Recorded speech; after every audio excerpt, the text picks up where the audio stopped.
আমার মা যখন আমাকে ফোরকা নিয়ে পাঠিয়েছেন, বিসমিল্লাহির রহমানির রহিম আমি যখন শিখলাম, আউযুবিল্লাহ শিখলাম এই মানুষগুলির হাতেই।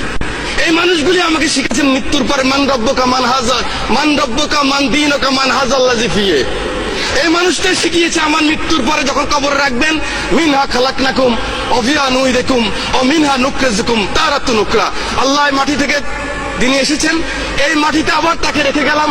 সেই মানুষগুলিকে একটা জিনিস আমি দেখেছি, কোরআন স্পিকার এভাবে কান ধরায় এই মানুষগুলিকে যখন এই কান ধরায় পিঠের মধ্যে লাথি মেরে যখন পার করেছে, গ্রাম বাংলা লক্ষ কোটি মানুষ তখন কান্না করেছে। মাননীয় স্পিকার, এটা কিন্তু আল্লাহ সহ্য করবে না। আপনি নাস্তিক হন, আমার কোনো আপত্তি নাই। আপনি চন্দ্র না মানেন, আপনার আমার কোনো আপত্তি নাই। আপত্তি আমার এক জায়গায়, আমার নিজের আশরাফুদ্দিন নিজামের আপত্তি এক জায়গায়। আমার কোরআন নিয়ে কথা বললে, আমার রাসূল নিয়ে কথা বললে, I am the last person. আমাকে জেলে নিবেন না কোথায় নিবেন আমার কোনো যায় আসে না। আমি কিন্তু প্রতিবাদ করবই করবো মাননীয় স্পিকার।